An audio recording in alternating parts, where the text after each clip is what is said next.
Dobro jutro, dobrodošli na novi video. Evo, krenuo sam na put i sinoć me uhvati neka oluja. Oblak se razvukao negdje otprilike od Dallasa pa sve do Quebeca. Cijelu Ameriku je uhvatio onako neki pojas od nekih 100 milja širine i nekoliko hiljada milja dužine. I tamo sam ja išao od Nashvilla i prema Illinoisu gore 24-ka, jeli, Interstate, i tu me uhvati mrak. Sinoć nešto sam žurio, trebam danas do 12 da stignem neki traktor da istovarim, jedan, pa onda tamo opet drugi, treći. I sad ja vidim ne ide više, ne može, prosto niko ne čisti snijeg, niko ništa ne sipa i ja stanem negdje na nekoj rampi.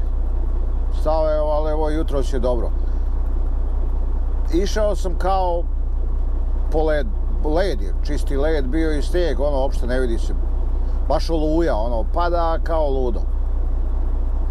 Tako da sam stao, nisam mogao dalje. A jutro ću ga krenem sad još malo, 6:30 i polako. Nek ide život. Danas ćemo da pričamo o cijenama benzina. Nismo to obradili, a evo sad se baš nešto desilo katastrofalno i kako je to došlo do cijene benzina, rasta, kako oni to dižu na vrlo plastičan način. Pričat ćemo gdje može da se žalite, za to imaju web sajtovi. Sve sam pronašao, sve sam dobro istražio, pa moćemo neke informacije da podijelimo danas oko toga.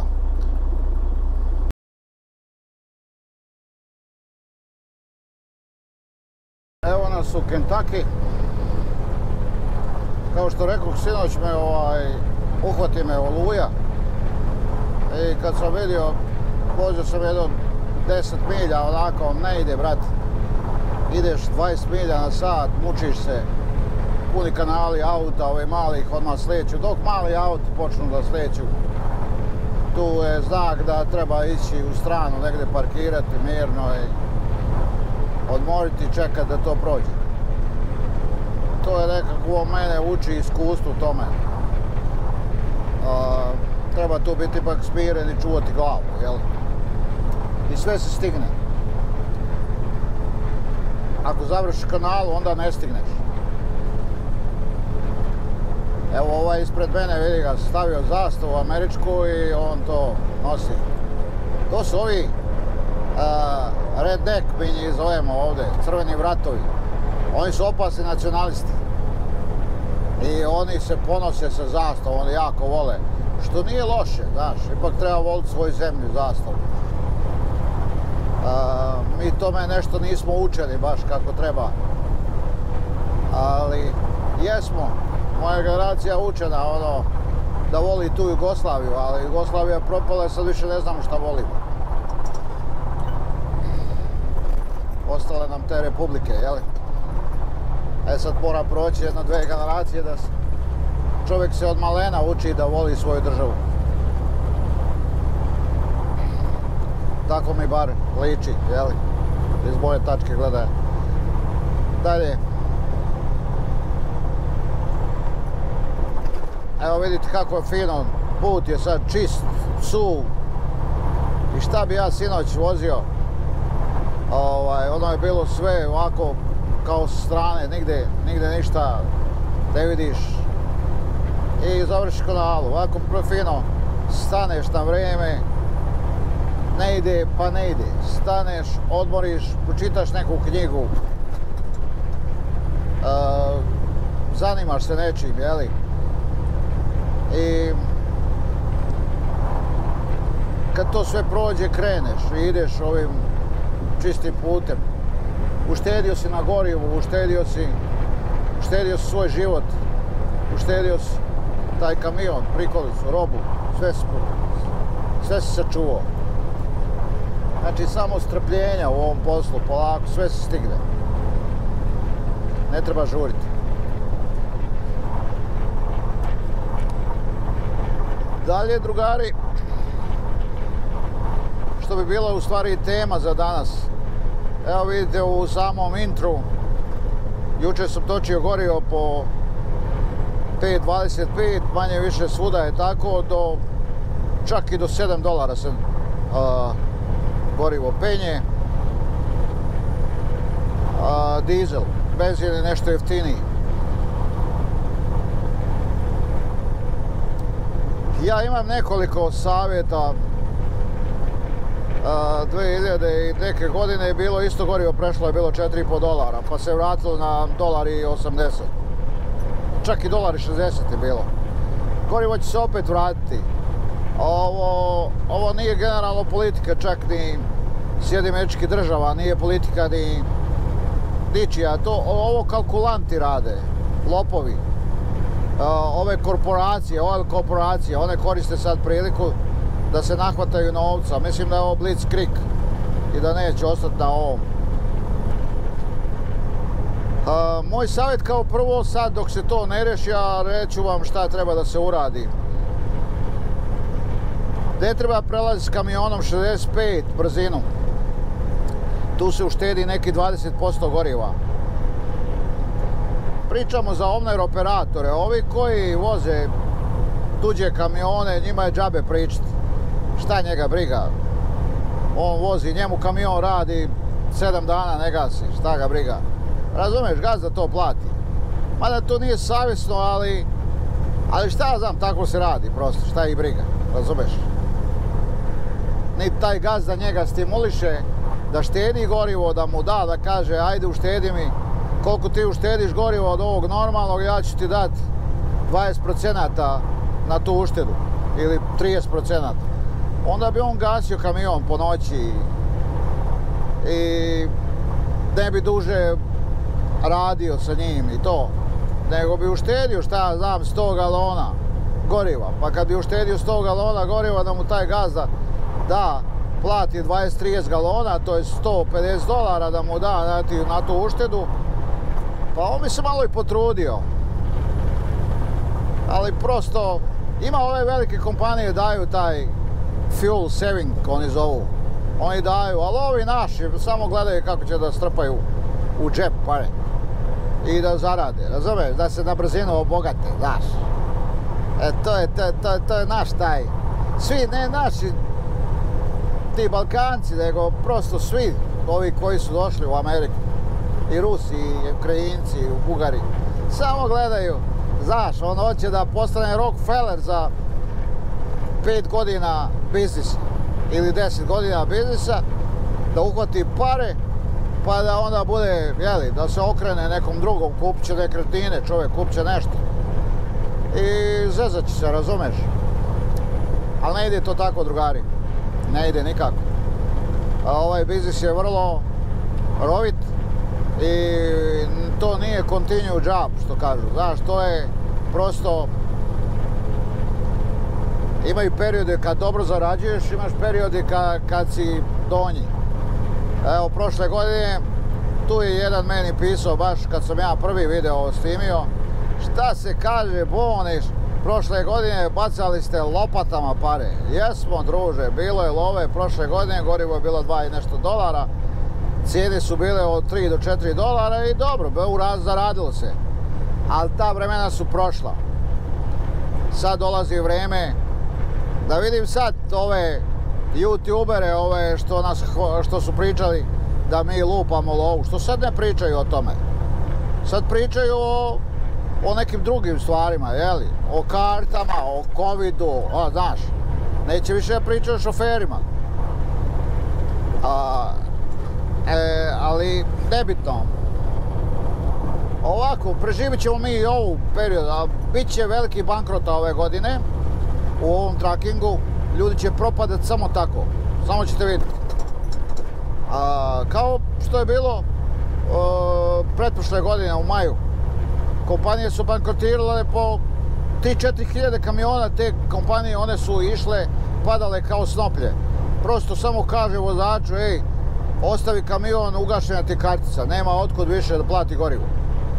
To ti je bilo u maju, jun, pred pobunu vozača za vreme covida, kad je krenulo.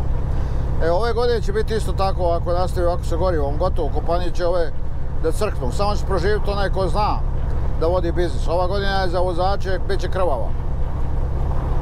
Krvava. Evo, već se kompanije smanjuju to, nemaju vozača, velike potrošnje. Šoferi ne misle o gorivu, šta ga briga, pazi, a oni im digli sati, miljažu na 70 centi do dolara. I sad ti ne možeš kažeš, ja ću tebe platiti sad 30 centi. Ne isplati, on ode od tebe, ode drugom. Tako da onda ti gubiš, bankrotiraš. Znači propadaš. 60 do 65 kad voziš tamo na toj brzini jako se štedi gorivo. Ovako, pričamo za Ovnere. Ovneri, ima jedna druga stvar. Probajte da tražite laganije lodove. Nemojte ići na teške lodove. I tu štedite do 30% goriva. To je garant. Ja sam prošao taj period nekoliko puta u mojih 15 godina. Bilo je, ovaj biznis često varira. Pada pa raste, znaš. Jednu godinu uhvatimo pare, onda sljedeće godine već gubimo. Tako da ako ćete mi verovati, verujte, ako nećete, ne morate reći da pričam gluposti, slobodno možete da kažete. Ja pričam kako ja radim. Znači, birajte laganije lodove, nemojte, bolje stani jedan dan, nemoj da voziš, čekaj lod malo laganiji. I na 1000 milja, drugčije je voziti 15-20 hiljada pounda, a drugčije je 45 hiljada pounda. Neka im voze lodove ako neće da plati, jer on plati i lagani lod, čak ovaj lagani plati više nego teški lod. To je bezobrazluk, brokeri tako rade, znaš. Znači tu štediš neki do 20-30%. Drugari, dalje, gasite te kamione. Dobro, sad je malo zima, kupite Webasto, ima onaj kineski, brate, za $100 ga kupiš, $150, ugradiš ga, to je za one RV. Ne moraš kupovati Webasto od $1.500, ne moraš kupovati onaj IPU koji košta $12.000. Kupi obični, evo ja sam kupio kamionu za 100, kupio sam 2 komada da imam jedan rezerve. Za $100 kineski onaj, evo ga radi 3 godine. I grije me svaku noć, super grije. On potroši za 24 sata 1 galon nafte. A tebi kamion ako radi u principu potroši za 1 sat galon nafte.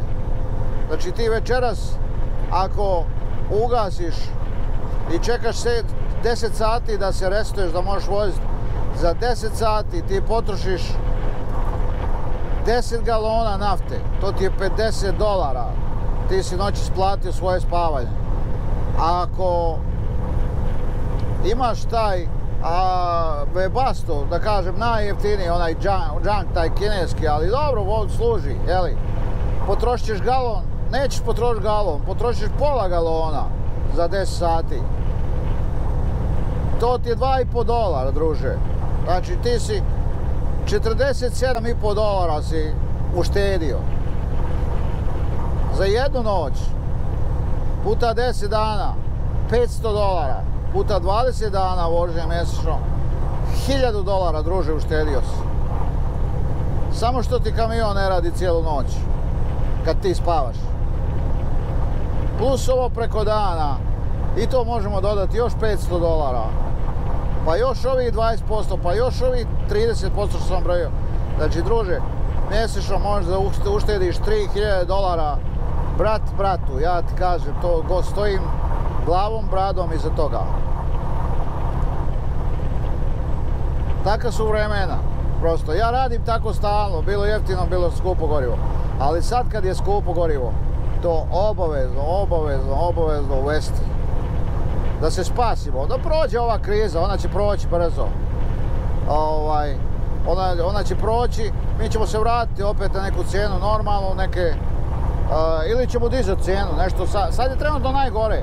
Sad smo ostali na cijeni $3, 3 do $4, a gorivo je naglo skočilo skoro $3 otišlo gore. A niko nam ne menja cijenu. Šta je sad problem? Problem je, ako ovo ovako, sad će se početi dizati cijene. I prevoza, verovatno. I ako se počnu dizati cijene prevoza, onda ide opet sve, hrana ide gore, sve gore ide. Jer prosto bez kamiona se ne može, sve je na kamionima u Americi. I onda sve ide praktički od cijene goriva, onda ide preko nas, mi dizimo cijenu, onda i oni malo dozidaju cijenu, ukalkulišu se te prodavci i na kraju će to da plati potrošač sa nekih, sigurno inflacijom opet na 100%. Što kažu da je 30%, 20%, 5% inflacija, to je čista laž. Pa prvi val inflacije negdje u augustu prošle godine je bio 35%. Samo prvi val. A poslije toga je bilo nekoliko valova. Znači, mi imamo cijene malte ne uduplana već. Ali o tom potom. Dakle, šta dalje raditi? Ja sinoć sam imao vremena pa sam malo otišao sam na website CDL Life. To je dobar website koji možeš da nađeš uvijek novosti za vozače.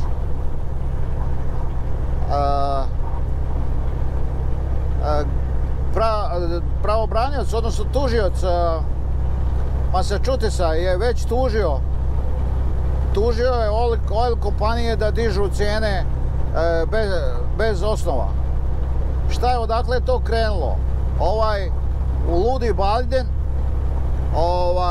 on je ništa bolji od onog Vučića u Srbiju. Eto, ja imam 2 predsjednika na nesreću, nijedan nije normalna, oba dvojica su za ludnicu. Ona je za čistu ludnicu, ovaj je dementan, ovaj treba da ide u facility, tamo da vode brigu o njemu, on ne zna ni da raskopča šlic, da ide da piša, kamo šta drugo.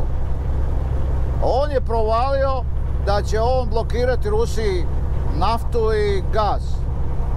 Sad koliko je Amerika, mislim da je to samo bila, to su ga nagovorile oil kompanije. Znameš, ove korporacije nagovorili su budalu da to kaže i odmah imaju osnovu da dižu benzin i naftu gore. To je sve je to biznis, razumeš? Politika je jako vezana za biznis. I odmah je to krenulo, dok je on tu izjavu dao. Odmah je gorivo otišlo, krenulo kao ludo. A Amerika ne uvozi naftu ne uvozi naftu od Rusije, nema gas ni pogotovo. Amerika ima gasa otprilike kao Rusija, možda tu su negdje otprilike. Znači, nemaju oni taj problem, plus što imaju Katar, plus toga što imaju Saudijsku Arabiju i sve ostalo dole što su polupali za ovih 30 godina. Tako da, ali on je to rekao i na osnovu toga ovi počnu dižu gorivo. Međutim, tužioc Massachusettsa je odmah dao obavještenje ostalim državama i on je to uradio, on je tužio odmah. Tužio da oni to ne smiju da rade, da dižu dizel, odnosno naftu, ne smiju da dižu jer nemaju osnova da se diže. Ovo što je dignuto, ovo je sve market, to je sve kalkulacija. To su kalkulanti napravili, lopovi, srpski rečeno. Dakle, na CDL Life može da odete, ovi vozači iz Amerike, svaka država ima na web sajtu svom, kao što ima recimo Florida Government, Massachusetts Government, New York Government, šta znam. Odete na taj web sajt i imate tamo jednu stranicu koja se zove Customer Complaint. Znači pritužbe nas, potrošača. I ovaj pravobranilac, odnosno taj tužioc države Massachusetts je rekao, i ostali su saglasili s tim tužioci, da će reagovati na te tužbe. Znači, treba ih zatrpati sada za prijavama. Da dižu naftu i benzin bez veze. Da kalkulišu. Protupravno. I onda će tužioci, već su reagovali, znači tužioci će odmah da reaguju i da stave zabranu na to i da dignu tužbe protiv oil kompanija. To ne smiju da rade. Tako da će to je već pokrenuto, znači to je sigurno, to je krenulo od 10. 10. je prva tužba, Massachusetts je uradio prvu tužbu protiv oil kompanija. I budite sigurni, ako tužioci dobiju, odnosno na sudu ako dobiju, oni će morati da refundiraju nama sve te pare. Pazi, šta on kaže? Možete da odete na CDL Life, ali evo mogu i da vam ja kažem. Kad odete na web sajt te države određene, on kaže da možete svoju sliku da stavite, možete da stavite račun da kopirate i da to priložite isto, kao dokaz. A možete bez toga svega, ali ovako onda je još ubedljivije, on kaže. Ubedljivije tako da on mogu bolje da reaguju. Znači, stvar je pokrenuta oko toga, cijene goriva, to neće ići dalje. Mislim, mogu još malo da kalkulišu, ali ne mnogo, dogurali su plafon. Kraj. To je ono što ja mogu da dam malo vama optimizma, svima. Dalje, šta se još desilo? Biden je izgubio totalno sa ovim. On je izgubio i Putin se preračunao u Ukrajini. Šta se desilo još gore Bidenu?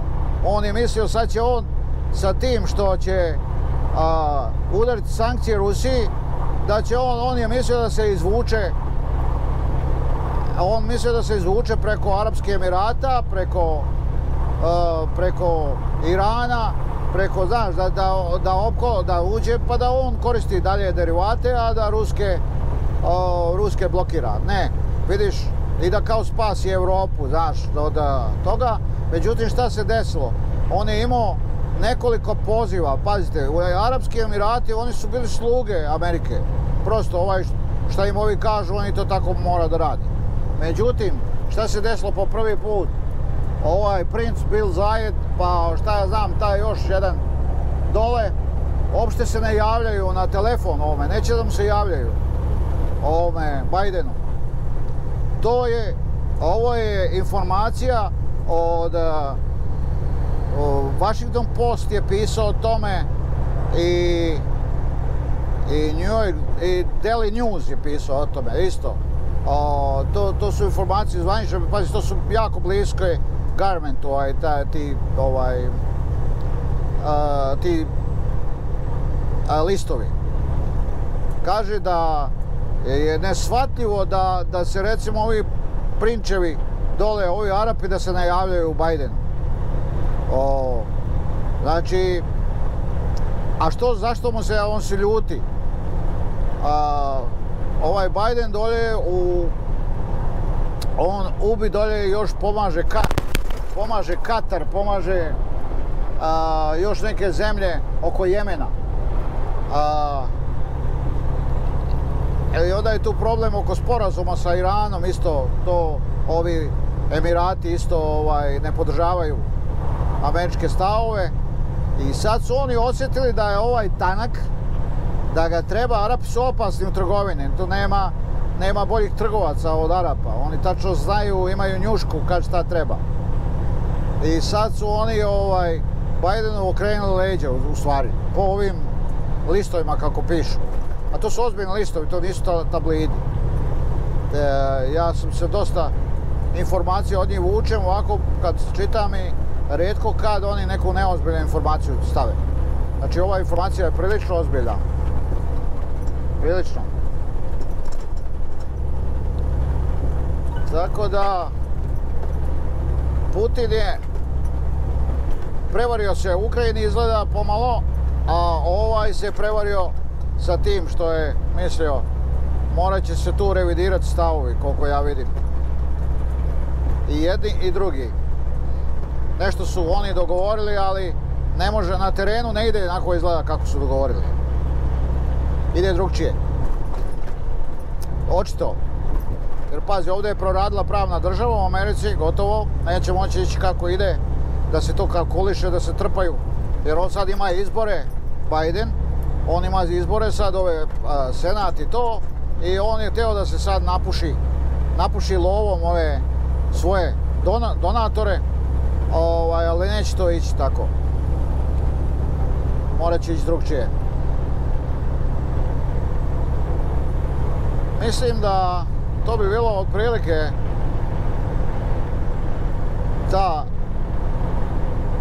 moj osvrt za danas o tom gorivu. Ja bi dao malo optimizma, treba ovo izdržati, treba se malo prilagoditi da preživimo. Sada trenutno nemamo neku veliku zaradu, ali moramo preživjeti, da bi došli do nekog momenta da nas opet a sad neko održava troškove, da ne gubi. I mislim da to je ljudi biznis. Biznis treba gledati dugoročno, a ne ide onaj naš balkanski mentalitet, idem ja uhvat odmah pare na brzinu i da uvijek imam i da uvijek zarađujem. Nema toga. Nema. Ako ćeš ozbiljno da vodiš biznis, da traješ 15-20 godina bar u biznisu, onda moraš da shvatiš da uvijek imaš vozač, i to je jako važno da kažem, vozač koji ima svoj kamion i prikolicu. On mora imati $30.000 na računu za koje da kaže to nisu moje pare, ja to ne mogu da trošim. To su pare od kamiona. Znači na tom kamionu će otići motor, otiće neki veći kvar, turbo, ovo. Znači, evo, nećeš moći da radiš, možda ćemo morati da stanemo sada, mjesec dana, da protestujemo, da ne radimo. Znači, isti $30.000 moraš sebi da isplatiš, 4-5 hiljada dolara da potrošiš, a da ne radiš, da preživiš. Znači, moraš imati vrlo kompleksna stvar. I znam kako ću da preživim, imam plan. A taj moj plan ja delim sa vama. Probajte da pokušate, radite ovako 10 dana, kako sam vam rekao, po tačkama, u nekoliko tačkova, pa ćete vidjeti, javite se, reci, druže, bio si u pravu ili nagovorio si me na zlo. Bilo šta se desi, napiši. To ja pričam iz svog iskustva, da se pomognemo između sebe, koliko možemo. Jer situacija je vrlo delikatna. Evo, Mirza, moj drug gore iz Washingtona, on je juče javio i imao je jedan vrlo konstruktivan i vrlo lijep video. Objašnjavao je o situaciji financijskoj uopšte, o taksama, evo sad nam idu takse, sad moramo, eto, bar $10.000 morat ćemo dati za taksu. Znači, sve to mora se platiti. Ali, nemojte drugari da mislite da ja jaučem, meni je dalje dobro. Meni će biti dobro i sljedeće godine. Vidjet ćete doći. Ja ovo pričam da se pripremim. Tako isto to. Moramo biti spremni na najgoru situaciju. I da budemo pripremni. Ja prošle godine kad se stvarno, što kaže onaj, lopatom bacale pare, a i zarađivalo se zaista dobro, i ja sam tad znao da to neće dugo.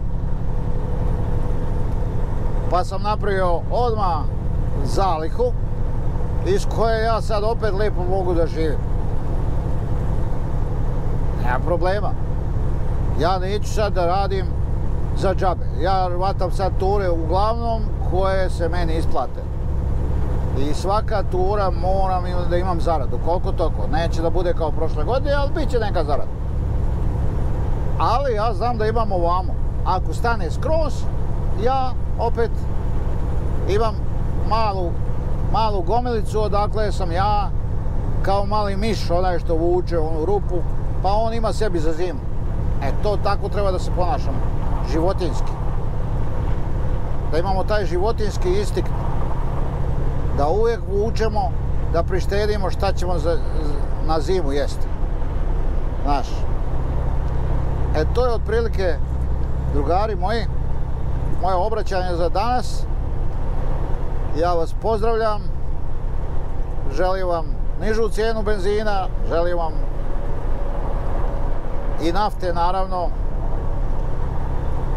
A dalje situacija kako se bude razvijala, mi ćemo se tako i prilagođavati.